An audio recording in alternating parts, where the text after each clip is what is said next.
अस्सलाम वालेकुम। आज हम सॉल्व कर रहे हैं न्यूमेरिकल्स क्वेश्चंस ऑफ यूनिट 12। ये जो आपको स्क्रीन पे नज़र आ रहा है ये वो तमाम न्यूमेरिकल क्वेश्चंस है जो आपकी बुक में दिए गए हैं। आज के इस लेक्चर में हम क्वेश्चन नंबर 1 से लेकर क्वेश्चन नंबर 4 तक सॉल्व करेंगे और नेक्स्ट लेक्चर में क्वेश्चन 5 से लेकर 8 तक सॉल्व करेंगे। Question 1 says that a 1.5 centimeter high object is placed 20 centimeter from a concave mirror with radius of curvature 30 centimeter. Determine the position of image, its size, also draw the ray diagram.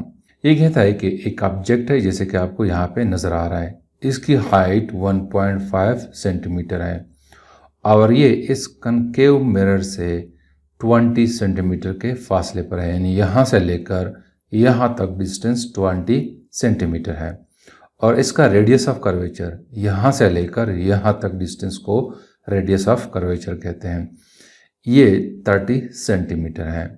तो हमें कहता है कि इस image की position find out करें और इसकी साइज फाइंड आउट करें और साथ में रे डायग्राम शो करें। रे डायग्राम तो मैंने शो किया है, ये इसका रे डायग्राम है। तो हमने इसकी पोजीशन फाइंड आउट करनी है और साइज फाइंड आउट करनी है। पोजीशन तो यहाँ से लग रहा है कि ये सेंटर ऑफ कर्वेचर से इस साइड पे है, तो इसको हम फाइंड आउट करते हैं कि वाकई ऐसा है कि नहीं है। तो इसके लिए सबसे पहले मैं लिखता हूँ गिवन डाटा। गिवन डाटा में हमें दिया गया है हाइट ऑफ ऑब्जेक्ट, जिसको मैं h0 से रिप्रेजेंट कर रहा हूँ। It is equal to 1.5 centimetre. Second हमें दिया गया है डिस्टेंस ऑफ ऑब्जेक्ट, जिसको d0 से मैं रिप्रेजेंट कर रहा हूँ और ये इक्वल है 20 सेंटीमीटर के। और थर्ड हमें दिया गया है radius of curvature which is equal to 30 centimetre. हमसे जो रिक्वायर्ड है, जो हमने फाइंड आउट करना है वो है पोजीशन। पहले हमने पोजीशन को फाइंड आउट करना है, यानी कि डी को हमने फाइंड आउट करना है। बी में हमें कहता है कि इसकी साइज फाइंड आउट करें, यानी कि हाइट इसकी फाइंड आउट करें। और साथ में कहा गया है कि रे डायग्राम तो मैं ड्रा कर चुका हूँ। तो हमने डी यानी डिस्टेंस ऑफ इमेज और हाइट ऑफ इमेज, जिसको हम कहते हैं साइज ऑफ इमेज, इसको हमने फाइंड आउट करना है। तो सबसे पहले मैं फाइंड आउट करता हूँ डिस्टेंस ऑफ इमेज, यानी कि पोजीशन ऑफ इमेज, इसको मैंने फाइंड आउट करना है। इसके लिए हम इक्वेशन यूज़ करते हैं कि 1/f is equal to 1/d0 plus 1/di। इस इक्वेशन को यूज़ करते हुए हम di को फाइंड आउट कर सकते हैं। तो इसको हम रीअरेंज करते हैं, इस d0 को इस साइड पे ले आते हैं। तो मैं लिखता हूँ इस इक्वेशन को कि it is equal to 1/di is equal to 1/f minus 1/d0। अब हम क्या करते हैं कि यहाँ पे राइट साइड पे एलसीएम लेते हैं। तो this will be equal to d0 minus f divided by f into d0। अब इस क्वेश्चन को मैं लिखता हूँ कि it is equal to di is equal to, इसको हम उलट लेते हैं। तो 1/di will become equal to di और ये साइड जो है it will become equal to f d0 divided by d0 minus f। इसको मैं नाम देता हूँ कि ये इक्वेशन नंबर 1 है। अब अगर हम इस गिवन डेटा को देखें, इस गिवन डेटा के मुताबिक हमारे पास फोकल लेंथ नहीं है। तो सबसे पहले हम f को फाइंड आउट करते हैं। तो f को फाइंड आउट करने के लिए हमें पता है कि it is equal to r divided by two. इस इक्वेशन के थ्रू हम f को फाइंड आउट कर सकते हैं। यहाँ पे हमें r दिया गया है कि r is equal to 30 centimetre और नीचे 2 है, तो this will become equal to 15 centimetre. ये वैल्यू है f की। अब इस वैल्यू को हम इक्वेशन 1 में पुट करते हैं। तो इक्वेशन 1 जो है it will become equal to di is equal to 15 centimetre multiplied by d0 जो है it is equal to 20 centimetre. यहाँ पे सेंटीमीटर है, यहाँ पे सेंटीमीटर है, तो सेंटीमीटर स्क्वायर हो जाएगा चूँकि ये मल्टीप्लिकेशन में है। तो नीचे हमारे पास है 20 सेंटीमीटर -15 सेंटीमीटर। तो ये स्क्वायर और ये सेंटीमीटर कैंसिल हो जाएंगे, हमारे पास आ जाएगा 300 डिवाइड बाई 5 सेंटीमीटर। तो DI की वैल्यू जो हमारे पास आएगी it will be equal to 60 centimetre. अब हमने फाइंड आउट करना है पार्ट बी। तो पार्ट बी जो है वहाँ पे हमसे साइज मांगा गया है, यानी HI को हमसे मांगा गया है। तो इसके लिए हमारे पास इक्वेशन है कि magnification is equal to height of image divided by height of object. It is also equal to distance of image divided by distance of object. अब अगर हम इस इक्वेशन को ले लें, ये दोनों इक्वल है और इसको हम रीअरेंज करें, क्रॉस मल्टीप्लिकेशन करें यहाँ पे, तो this will become equal to HI D not is equal to DI H not. चूंकि हमने HI को फाइंड आउट करना है तो इसको मैं डिवाइड करता हूँ D नॉट पे और इसको भी मैं डिवाइड करता हूँ D नॉट पे। तो ये और ये कैंसल, हमारे पास आ जाएगा HI will be equal to DI H not divided by D not. तो ये इक्वेशन 2 है। इस इक्वेशन 2 के थ्रू हम HI को फाइंड आउट कर सकते हैं। इस इक्वेशन को नोट करें, नेक्स्ट क्वेश्चंस जो है न्यूमेरिकल क्वेश्चंस, उसमें भी हम हाइट ऑफ इमेज को इस इक्वेशन 2 के थ्रू फाइंड आउट करेंगे। तो यहाँ पे हम वैल्यूज पुट करते हैं। तो HI will be equal to DI की वैल्यू है 60 सेंटीमीटर जो अभी हमने फाइंड आउट किया है, और H नॉट की वैल्यू जो है 1.5 सेंटीमीटर है।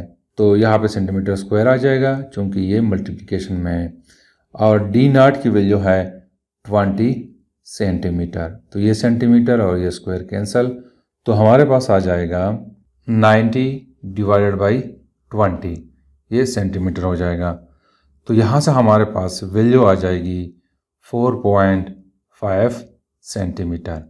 तो हाइट ऑफ इमेज जो है वो 4.5 सेंटीमीटर है। तो ये हमारे पास रिक्वायर्ड आंसर है। अब हम सॉल्व करते हैं न्यूमेरिकल क्वेश्चन नंबर 2 को।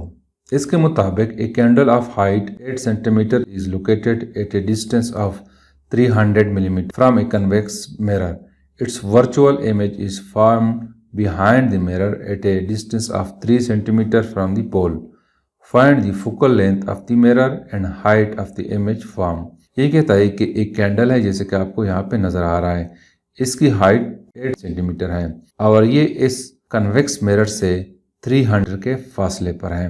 तो इसका जो इमेज बनता है वो बिहाइंड द मिरर बनता है और 3 सेंटीमीटर के फासले पर बनता है, जैसे कि आपको यहाँ पे नजर आ रहा है।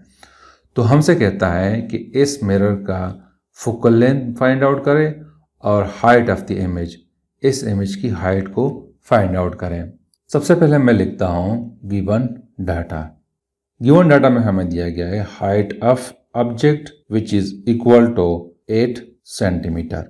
दूसरा हमें दिया गया है distance of object which is equal to 300 millimetre. इसको हमने सेंटीमीटर में कन्वर्ट करना है, तो हम इसको डिवाइड करते हैं बाय 1000। तो यहाँ से ये और ये कैंसल, तो वी विल गेट 0.3 मीटर। अब ये मीटर में है, हमने इसको सेंटीमीटर में कन्वर्ट करना है। तो चूंकि ये मीटर ग्रेटर है सेंटीमीटर से, तो 1 मीटर में 100 सेंटीमीटर होते हैं, तो हमने मल्टीप्लाई करना है बाय 100। तो this will become equal to 30 centimetre. तीसरा हमें दिया गया है DI distance of image which is equal to 3 centimetre, लेकिन यहाँ पे हम माइनस साइन भी लगाते हैं, इसलिए कि वर्चुअल इमेज के लिए DI हम नेगेटिव लेते हैं। हमसे जो रिक्वायर्ड है, जो हमने फाइंड आउट करना है, सबसे पहले हमने फोकल लेंथ को फाइंड आउट करना है, F को हमने फाइंड आउट करना है, और उसके बाद हमने फाइंड आउट करना है साइज ऑफ इमेज, यानी कि HI को हमने फाइंड आउट करना है। तो सबसे पहले हम फाइंड आउट करते हैं फोकल लेंथ, यानी पार्ट A को हम सॉल्व करते हैं। इसको फाइंड आउट करने के लिए हम इक्वेशन यूज करते हैं कि 1/f is equal to 1/d not plus 1/di।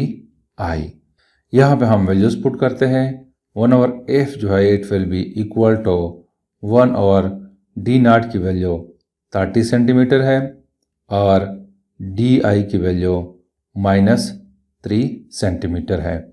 तो हम क्या करते हैं, इसका LCM लेते हैं। तो इसका LCM बनता है 30 सेंटीमीटर। तो ऊपर हमारे पास आ जाएगा 1 - 10। तो यहाँ से हमारे पास वैल्यू आ जाएगी -9 डिवाइडेड बाई 30। अब चूंकि ये 1/f है तो हमने इसको लिखना है कि f इज इक्वल टू, इसको भी हम वोलेट लिखते हैं, तो we will get -30 divided by 9। तो इससे हमारे पास वैल्यू आ जाएगी -3.33 सेंटीमीटर। अब हमने फाइंड आउट करना है पार्ट बी को। पार्ट बी के मुताबिक हमने फाइंड आउट करना है HI को, इसको हमने फाइंड आउट करना है। तो जैसे पहले क्वेश्चन में मैंने आपको बताया कि क्वेश्चन नंबर 2 हम यूज़ करेंगे, तो उस इक्वेशन 2 के मुताबिक HI is equal to DI/H0 divided by D0। तो यहाँ पे हम वैल्यूज पुट करते हैं। DI जो है -3 सेंटीमीटर है और H0 जो है it is equal to 8 centimetre divided by D0 30 centimetre है। ऊपर सेंटीमीटर स्क्वायर आ जाएगा, नीचे सेंटीमीटर आ जाएगा, ये और ये कैंसल। तो we will get HI is equal to -24 divided by 30। तो ये सेंटीमीटर आ जाएगा। तो इसको जब हम आपस में डिवाइड करेंगे तो वी विल गेट -0.8 सेंटीमीटर। तो हाइट ऑफ द इमेज या size of the image is equal to -0.8 centimetre है। Question number 3 says that calculate the speed of light in zircon with index of refraction n is equal to 1.923, a material used in jewelry to replicate diamond। ये कहता है कि एक zircon है जैसे कि आपको यहाँ पे नज़र आ रहा है, इसका रिफ्रैक्टिव इंडेक्स 1.923 है। तो हमने इसमें लाइट की स्पीड फाइंड आउट करनी है। तो सबसे पहले मैं लिखता हूँ गिवन डेटा। गिवन डेटा में हमें पता है कि स्पीड ऑफ लाइट, जिसको हम c से रिप्रेजेंट करते हैं, speed of light in vacuum it is equal to 3 × 10⁸ metre per second. ये कांस्टेंट वैल्यू है, इसका हमें पता होना चाहिए। और इंडेक्स ऑफ रिफ्रैक्शन जो है n इज इक्वल टू 1.923 है। हमसे जो रिक्वायर्ड है, जो हमने फाइंड आउट करना है, वो है v, speed of light in zircon. तो इसके लिए हम इक्वेशन यूज़ करते हैं कि n is equal to c divided by v। चूँकि हमने v को फाइंड आउट करना है तो इसको हम रीअरेंज करते हैं। तो v will be equal to c divided by n।